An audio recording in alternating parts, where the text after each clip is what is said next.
কাদিয়ানী গ্রামের আফতাব মোল্লার পালিত একটি মোরগের ডাক একটু অন্যরকম।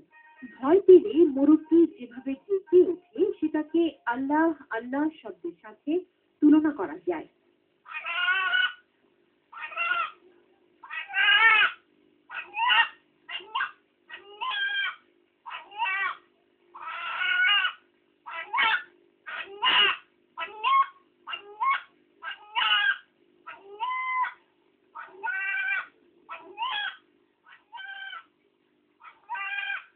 ঘটনা শুরু গত ঈদ উল ফিতরে। এদিন মোরগটিকে জবাই করতে নিয়ে গেলে মোরগটি আল্লাহ আল্লাহ শব্দে ডেকে ওঠে। বিস্ময়কর এই মোরগটি এলাকায় বেশ চাঞ্চল্যের সৃষ্টি করেছে। মোরগের কণ্ঠে আল্লাহ শব্দটি শুনতে তাই প্রতিদিনই অসংখ্য মানুষ আফতাব মোল্লার বাড়িতে ভিড় জমান।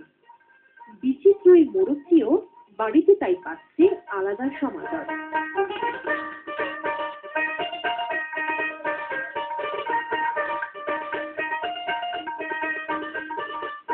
দর্শক, কথা বলছি এই বিচিত্র বাড়ির কর্তা ব্যক্তি আফতাব মোল্লা।